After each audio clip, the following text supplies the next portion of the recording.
ঘরের মধ্যে আবহাওয়াটা কিন্তু অনেক উষ্ণ এবং আমরা বেশ ভালোভাবেই বসে আছি, কিন্তু বাইরে স্নো, চারদিকে সাদা হয়ে আছে।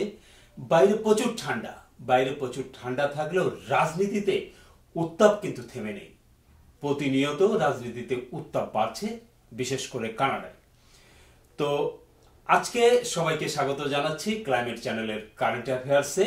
আমি সঞ্জয় চাকি। আমার সঙ্গে আজকে অতিথি আছেন বিশিষ্ট রাজনৈতিক বিশ্লেষক, ইমিগ্রেশন কনসালটেন্ট, প্রকৌশলী, অনেক গুণে গুণান্বিত মনীষ পাল। মনীষ পাল, আপনাকে স্বাগত জানাচ্ছি ক্লাইমেট চ্যানেলে। সঞ্জয় দা, আপনাকে ধন্যবাদ জানাচ্ছি আজকে আমাকে অনুষ্ঠানে আমন্ত্রণ জানানোর জন্য। আপনাদের ক্লাইমেট চ্যানেল তো খুব ভালো প্রোগ্রাম করছে, ইদানিং সব বিষয়গুলো কভার করার চেষ্টা করছে। এবং আমার মনে হয় আপনি শুরুতেই যেটা বলেছেন যে রাজনীতিতে উত্তাপ বাড়ছে, যদিও প্রকৃতিতে ঠান্ডার আবহাওয়া, কিন্তু রাজনীতিতে আসলে উত্তাপ বাড়ছে, বিশেষ করে কানাডার রাজনীতিতে। চলুন আমরা সেটা নিয়ে কথা বলি আজকে। আমরা আসলে কানাডিয়ান পলিটিক্স বা কানাডার রাজনীতি নিয়ে আলোচনা করব। তো প্রথমে একটু আপডেট করে নিতে চাই যে জাস্টিন ট্রুডোর পদত্যাগের ঘোষণা দেওয়ার পর থেকেই কানাডার রাজনীতিতে প্রতিদিনই নানান চেঞ্জ আসছে, এবং সর্বশেষ যেটা এসেছে, গতকাল জাস্টিন ট্রুডো ঘোষণা দিয়েছেন তিনি শুধু প্রধানমন্ত্রী বা লিবারেল পার্টির লিডারই নয়, আগামী নির্বাচনেও তিনি অংশ নেবেন না, একজন এমপিও হবেন না, এরকম প্রত্যাশাই করেছেন। তবে তিনি বলেছেন যে তিনি কানাডাবাসীর সঙ্গে থাকবেন, তারা যে তাকে দায়িত্ব দিয়েছে সে দায়িত্ব পালন করে যাবে। তো সর্বশেষ যে তথ্যটা দিতে চাই, মার্ক কার্নি, জাস্টিন ট্রুডোর যে স্থলাভিষিক্ত হবেন যারা সম্ভাবনা আছে, তার মধ্যে মার্ক কার্নির নাম এসেছে, এবং ক্রিস্টিনা ফ্রিল্যান্ড সহ আরো কয়েকজন এখনো রেসে আছেন। কিন্তু মার্ক কার্নি আজকেই আনুষ্ঠানিকভাবে তিনি এই রেসে অংশ নিয়েছেন।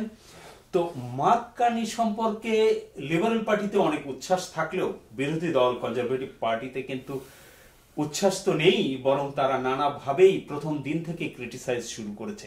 তো আপনি কি বলবেন যে বিরোধী দলের কি অবস্থান মার্ক কার্নিকে ঘিরে?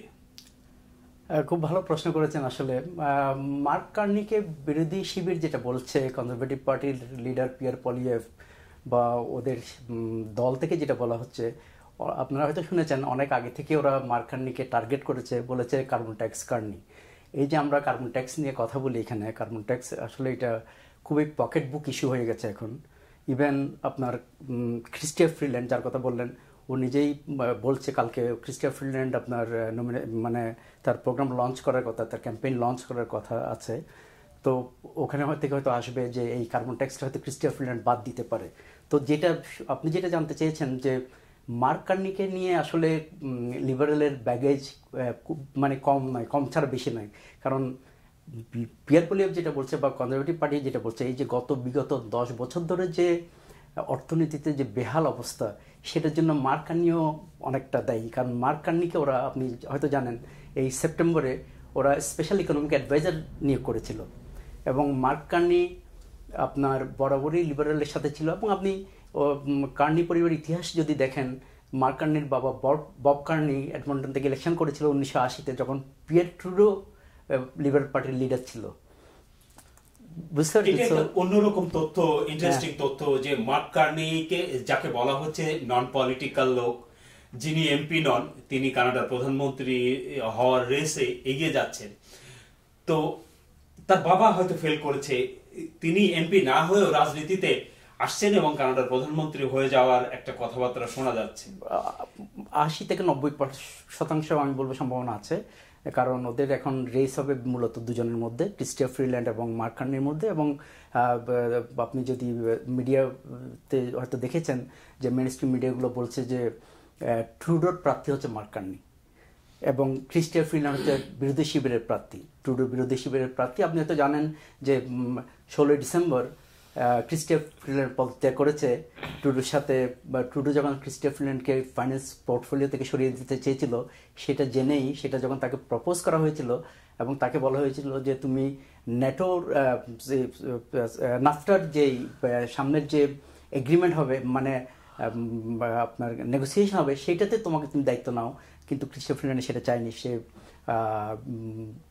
ট্রুডোর প্রতি সে অসন্তুষ্ট হয়ে সে ইভেন ফল ইকোনমিক আপডেট দেওয়ার কথা ছিল যেদিন, সেদিন ঘন্টাখানেক আগে সে পদত্যাগপত্র জমা দিয়েছে। ক্রিস্টিনা ফিল্যান্ডের বিভিন্ন প্রসঙ্গ বলছিলেন যে সাবেক কানাডার উপপ্রধানমন্ত্রী এবং অর্থমন্ত্রী, এবং এই কানাডার রাজনীতিতে ক্লাইমেট চেঞ্জ, ক্লাইমেট যে একটা বড় ইস্যু তার প্রমাণ গত এক বছর ধরে, বিশেষ করে ক্লাইমেট রিবেট, কার্বন ট্যাক্স, এইসব প্রসঙ্গগুলো আসার পর থেকেই লিবারেল পার্টির মধ্যেও এবং পার্টির বাইরে ব্যাপক সমালোচনা চলছে।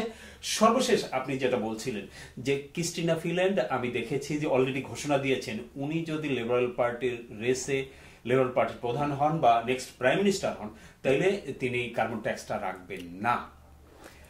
এটা খুব ইন্টারেস্টিং একটা প্রশ্ন করেছেন। এটা দেখুন, এই যে গত 9 বছর বা 10 বছর আমরা যেটা বলি ট্রুডোর যে শাসন আমল, এই আমলে শুরু থেকে ক্রিস্টিনা ফিল্যান্ড ছিল, শুরু থেকেই মার্ক কার্নি ছিল, এবং কিছুতেই আমরা শুধু ট্রুডোর রেখার উপর দোষারোপ করতে পারি না, কারণ এই ডিসিশনগুলো হয়েছে আসলে ক্যাবিনেট থেকে, এই ডিসিশনগুলো হয়েছে পার্টির আপনার মেশিন থেকে, লিবারেল পার্টির যে মেশিন বা ক্যাবিনেটের যে যে সিদ্ধান্ত, ওই সিদ্ধান্তগুলোই ট্রুডোর মাধ্যমে বাস্তবায়িত হচ্ছে। সো এখন এই জন্য বিরোধী শিবির যেটা বলছে, কনজারভেটিভ পার্টি যেটা বলছে যে হয়তো মানে ট্রুডোর চলে গেছে, সরে গেছে ঠিকই, কিন্তু আসলে ট্রুডোর লোক আসছে আবার, এবং এই থেকে রক্ষা পাওয়ার জন্য যদি আমরা সরকার না বদলাই তাহলে এ থেকে রক্ষার কোনো উপায় নেই, অর্থনীতি ভালো হওয়ার কোনো সম্ভাবনা নেই, কারণ পলিসি চেঞ্জ হবে না। মানুষ চেঞ্জ হয়েছে, নেতা চেঞ্জ হয়েছে, কিন্তু পলিসি চেঞ্জ হওয়ার কোনো সম্ভাবনা বিরোধী শিবির দেখছে না, সেটাই বিরোধী শিবিরের বক্তব্য। সেটাই যে আপনি যেটা বলছেন যে মার্ক কার্নি ট্রুডোর প্রতিনিধি, এবং বিরোধী দল থেকেও সেটাই বলা হচ্ছে। মার্ক কার্নি যে ট্রুডোর প্রতিনিধি, কানাডার সাম্প্রতিক কিছু রাজনৈতিক ঘটনায় এগুলো প্রমাণ হচ্ছে। বিশেষ করে লিবারেল পার্টির যারা এমপি ছিলেন, সাধারণত এরকম হয় না। ওপেন মার্ক কার্নি ক্যান্ডিডেট হিসেবে ঘোষণা দেওয়ার পর ক্যাম্পেইন শুরু করার আগেই লিবারেল পার্টির এমপিরা দেখেছেন তাকে এন্ডোর্স করেছেন। আমরা দেখেছি আমাদের পাশের যে সালমা জাহিদ, শওকত আলী সহ অনেক এমপিরাই কিন্তু মার্ক কার্নিকে সাপোর্ট করেছেন, যে ওয়েলকাম করেছেন। ঠিকই বলছেন, মার্ক কার্নি আসলে এস্টাবলিশমেন্টের এই ক্যান্ডিডেট আমি বলবো। এখন ক্রিস্টিনা ফিল্যান্ডের দুর্ভাগ্য যে উনি বিরোধী শিবিরে পড়ে গেছেন, যদিও দীর্ঘদিন একেবারে ছায়ার মতো টুডুর সাথে ছিলেন, এবং আপনারা জানেন ক্রিস্টিনা ফিল্যান্ড ছিলেন next to prime minister, deputy prime minister, এবং অত্যন্ত গুরুত্বপূর্ণ পোর্টফোলিওগুলোতে ছিলেন, ফরেন মিনিস্টার থেকে শুরু করে এবং শেষ পর্যন্ত ফাইন্যান্স মিনিস্টার পর্যন্ত ছিলেন। এবং এমন কোনো সিদ্ধান্ত হয়নি কানাডার রাজনীতিতে যেখানে ক্রিস্টিনা ফিল্যান্ডের মতামত প্রতিফলিত হয়নি। কিন্তু এখন আপনি যেটা বললেন যে মার্ক কার্নি বলছে আপনার আউটসাইডার, এবং মার্ক কার্নি এটা খুব ভালো করে বলেছে আমেরিকার লেট নাইট টক শোতে, এটা ডেইলি শো নাম করা একটা জন স্টিওয়ার্টের একটা শো হয়, ওখানে মার্ক কার্নি প্রথম আসলে তার নির্বাচনী প্রচার শুরু করেছে অনানুষ্ঠানিকভাবে। আজকে যদিও আনুষ্ঠানিকভাবে কানাডায় শুরু করেছে এডমন্টনে, কিন্তু এইটার প্রচার শুরু হয়েছে আসলে সেই গত সোমবারে, এবং ওখানে ক্লিয়ারলি বলেছে যে আমি তো এটার সাথে নেই, আমি ট্রুডোর যে এস্টাবলিশমেন্ট সেটার সাথে আমি নেই, ওদের ডিসিশন ওদের, আমার ডিসিশন আমার। সো এখন আজকেও মিডিয়াতে দেখছিলাম যে বলছে মার্ক কার্নি যে ওরা ফোকাস হারিয়ে ফেলেছিল, বলছে যে ট্রুডো লিবারেল ফোকাস হারিয়ে ফেলেছিল ইকোনমি থেকে, I will not lose focus from the economy. তো এখন দেখা যাক কি হয়, কি সামনে কি আছে। এখন মার্ক কার্নির ক্ষেত্রে কিছু পজিটিভ কথাবার্তা আছে কানাডা জুড়ে, কারণ মার্ক কার্নি কানাডার অর্থনীতি বা ব্যাংক অফ কানাডার প্রধান ছিলেন, এবং মার্ক কার্নিকে বলা হয় না, এটা তথ্য, তিনি যুক্তরাজ্যের অর্থনীতিকে ব্যাংকের প্রধান ছিলেন বা অর্থনীতিকে এগিয়ে নিতে সহায়তা করেছিলেন। তো লিবারেল পার্টি থেকে বেসিক্যালি তাকে পজিটিভ হিসেবে দেখা হচ্ছে বলেই তিনি সামনে এসেছেন, এবং সর্বশেষ এমপি না হয়েও তিনি কানাডার প্রধানমন্ত্রী মেবি হতে যাচ্ছেন এরকম। আমরা প্রসঙ্গক্রমে আমি একটা অন্য সাইড নিয়ে কথা বলতে চাই। ক্রিস্টিনা ফিল্যান্ড, আপনি বলছিলেন দীর্ঘ ইতিহাস তার লিবারেল পার্টির সঙ্গে, জাস্টিস ছায়ার মতো আছেন, কিন্তু তিনি কি শুধু নারী হিসেবে পিছিয়ে পড়লেন, না খারাপ রাজনীতির শিকার, নাকি তার মতামত না? এটাও বলা হয় যে, আমি প্রসঙ্গক্রমে বলি যে কানাডার রাজনীতি অনেকটা হলো ইউএস অনেক সময় নিয়ন্ত্রণ করে। ক্রিস্টিনা ফিল্যান্ডকে বলা হয় যে তিনি ট্রাম্পের নীতির সঙ্গে একমত নন, যার জন্য তাকে সরে যেতে হয়েছে, পদত্যাগ করতে হয়েছে। এবং খুব ইন্টারেস্টলি আপনাকে তথ্য দিই, আমি আজকেই দেখেন ক্রিস্টিনা ফ্রিল্যান্ড আজকে একটা টুইট করেছেন। সেই টুইটে তিনি বলেছেন যে আমি ট্রাম্প যে কানাডাকে 51 স্টেট বা ট্রাম্পের যে থ্রেট, সেই থ্রেটের এগেনস্টে পুরো কানাডিয়ানদের সাথে আমি আছি। বিরোধী দলের পিয়ার পলিয়েভকে বলেছে তুমি কি আছো নাকি তুমি অন্য কারোর সঙ্গে আছো। তো এই বিষয়টা নিয়ে আপনি কি বলবেন? হ্যাঁ, আপনি দুটো প্রশ্ন করেছেন। প্রথম প্রশ্নটা আমি বলবো যে জাস্টিন ট্রুডোর সাথে তার ফল আউট কেন হয়েছে। আসলে ফল আউট হয়েছে আর কোনো কারণে নয়। জাস্টিন ট্রুডো অনেকদিন ধরে চেষ্টা করছিল মার্ক কার্নিকে নিয়ে আসার জন্য এবং ভেবেছিল যে মার্ক কার্নিকে এইবার ফাইন্যান্স মিনিস্টার করে এবার সামাল দেওয়া যাবে, কিন্তু ক্রিস্টিয়া ফ্রিল্যান্ড বেঁকে বসাতে এই পরিকল্পনাটা পুরোটা ভেস্তে যায় এবং তখন থেকে ক্রিস্টিয়ার সাথে তার ডেপুটি প্রাইম মিনিস্টারের সাথে ট্রুডোর বনিবনা হচ্ছে, ক্রাইসিস শুরু হয়েছে। এবং আপনি দেখেছেন খুব উইদিন উইকস সব ঘটতে চলেছে। ক্রিস্টিয়া ফ্রিল্যান্ড পদত্যাগ করেছে 16 ডিসেম্বর, জাস্টিন ট্রুডোকে পদত্যাগ করতে হয়েছে 6 জানুয়ারি। সো এই ব্যাপারগুলো যদি আমরা যারা ধরেন দেখছি যে খুব একটার পর একটা ঘটনা খুব তাড়াতাড়ি হয়ে যাচ্ছে। আমরা শুরুতে যেটা বলেছিলাম আসলে রাজনৈতিক উত্তাপ একেবারে খুব জমে বসেছে। তো আরেকটা প্রশ্ন আপনি যেটা বললেন যে ডোনাল্ড ট্রাম্পের থ্রেট কিন্তু আছে।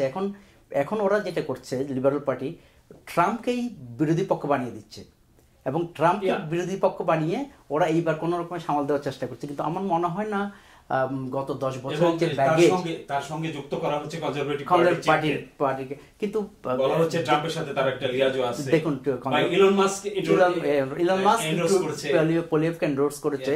এখন ওরা বলছে যে তুমি তো ট্রাম্পেরই লোক, কিন্তু আপনি প্রাইম মিনিস্টার হারপার ছিল আগে, হারপারের একটা পডকাস্ট আমি শুনছিলাম, খুব ক্লিয়ারলি বলছে যে এটা কখনো হবার নয়, কানাডা কখনোই আমেরিকার অঙ্গরাজ্য হবে না। এবং পিয়ার পলিয়েভও ক্লিয়ারলি খুব বলেছে, অনেক আগে থেকে বলছে যে যখনই বলেছে পিয়ার পলিয়েভ একেবারে পার্টির স্ট্যান্ড থেকে নিজের অবস্থান থেকে ক্লিয়ার করে বলেছে যে এইটা কখনো হতে পারে না। এইটা কিন্তু আপনার সাথে আমি একটু দ্বিমত পোষণ করি যে গত কয়েকদিনে আমাদের কিন্তু অত চোখে পড়ে না। যখন ট্রাম্প বলল 51 স্টেট হয়ে যাও ট্রুডো গভর্নর, কিন্তু ওই সময় একজন ক্যানেডিয়ান হিসেবে অনেকেই আশা করেছিল যে এই ক্ষেত্রে হয়তো দুই দল এক হবে এবং ট্রাম্পের এগেনস্টে কথা বলবে, কিন্তু সেই ক্ষেত্রে পিয়ারে পলিয়েভের বা কনজারভেটিভ অবস্থানকে অনেক অতটা শক্ত মনে হয়নি অনেকের কাছেই। আপনি কি মনে? এটা আমি বলবো এটা মেইনস্ট্রিম মিডিয়াতে ওরা এটা একটু প্লে আউট করছে এই ব্যাপারটা, বলছে যে কনজারভেটিভ পার্টি আসলে বলছে না, কিন্তু পিয়ার পলিয়েভ এবং ওর যে আপনার এমপিরা আছে ডেপুটি লিডার থেকে শুরু করে সবাই বলেছে ওদের অবস্থান পরিষ্কার। এখন ঘটনা হচ্ছে ক্ষমতায় আছে হচ্ছে আপনার জাস্টিন ট্রুডো এবং লিবারেল, সো পিয়ার পলিয়েভের কোনো ক্ষমতা নেই। সো এখন ক্ষমতাসীন যারা তাদেরকে সামনে এগিয়ে আসতে হবে। যেমন আলবার্টা ড্যানিয়েল স্মিথ মার-এ-লাগোতে গেছে, মার-এ-লাগোতে গিয়ে ট্রাম্পের সাথে দেখা করে বলেছে যে বুঝিয়েছে যে আমাদের 450,000 কিলোমিটার আমাদের আছে পাইপলাইন, মানে জয়েন্ট পাইপলাইন। সো এখন এই ড্যানিয়েল স্মিথ তার কেসটা অতটুকু প্রেজেন্ট করতে পেরেছে, কিন্তু আমরা ট্রুডোকে দেখেছি যেতে, কিন্তু আসলে ট্রুডো কি বলেছে আমরা জানি না।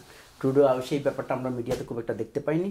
তো এখন আমরা অপেক্ষা করছি জানুয়ারি 20তে যখন ট্রাম্প আসবে তখন আসলে কি ওরা আসলে এই যে 25% ট্যারিফ এই থ্রেটটা কি আসলে বাস্তবায়ন করবে নাকি এটা এখনো থ্রেটের পর্যায়ে আছে নাকি এটা আমরা বুঝতে পারবো কিছুদিন পরে। এবং আমি শেষ করার আগে আমি একটু বলতে চাই যে আমাদের প্রিমিয়াররা সবাই একজোট হয়ে এখন বলছে ওরা ওই ইয়েতে বৈঠক করেছে এবং ওরা ফেব্রুয়ারিতে যাবেন, ওরা ইয়েতে ওয়াশিংটনে যাবেন এই বিষয়টি নিয়ে। রিপাবলিকান এবং ডেমোক্রেট কংগ্রেসম্যান এবং সিনেটর সবার সাথে ওরা যোগাযোগ করছে ওদের কেসটা এস্টাবলিশ করার জন্য যে এই কানাডার উপর যদি ট্যারিফ করা হয় তাহলে এটা দুদেশের অর্থনীতিকে একটা ভঙ্গুর মানে ঝামেলার পর্যায়ে নিয়ে যাবে। তো এখন আমরা সেটার জন্য অপেক্ষা করছি। এবং আপনি যেটা বললেন যে উত্তাপ ছড়াচ্ছে, আসলেই খুব উত্তাপ ছড়াচ্ছে এবং কালকে আমরা বুঝতে পারবো ক্রিস্টিয়া ফ্রিল্যান্ড যখন মাঠে নেমে আসবে তখন রাজনৈতিক সমীকরণ কোন দিকে মানে আপনার অগ্রসর হয়। ধন্যবাদ মনীষ দা। কানাডার রাজনীতিতে আসলে নানান টানাপোড়েন চলছে, একই সঙ্গে নানান হিসাব নিকাশের ব্যাপার হচ্ছে। একদিকে জাস্টিন ট্রুডোর রিপ্লেস হওয়ার জন্য লিবারেল পার্টির যে রেস সে রেস ন্যারো হচ্ছে, অপরদিকে আগামী 20 তারিখে ডোনাল্ড ট্রাম্প ক্ষমতায় বসতে যাচ্ছে এবং তার যে ক্ষমতায় বসা এটাকে কেন্দ্র করেও কানাডার রাজনীতিতে নানান রকম কথাবার্তা হচ্ছে। তো আমরা দেখতে থাকবো, ওয়াচ করতে থাকবো যে এই পরিস্থিতি কানাডা ইউএস এর সম্পর্ক, এবং দর্শকদের অনুরোধ করব আপনারা ক্লাইমেট চ্যানেল দেখতে থাকুন। ক্লাইমেট চ্যানেল সবসময় আপনাদের পাশে আছে এবং আপনাদেরকে আপডেট করতে থাকবে। মনীষ দা, আপনাকে আবার ধন্যবাদ জানাচ্ছি ক্লাইমেট চ্যানেলের সঙ্গে থাকার জন্য। আপনাদেরকে ধন্যবাদ, আপনারা আমাকে অনুষ্ঠানে আমন্ত্রণ জানিয়েছেন এবং আমি মনে করি আমরা এই কনভারসেশন আমাদের চলতে থাকবে। দেখা যাক সামনে কি আছে। Endless talk. Thank you. Thank you.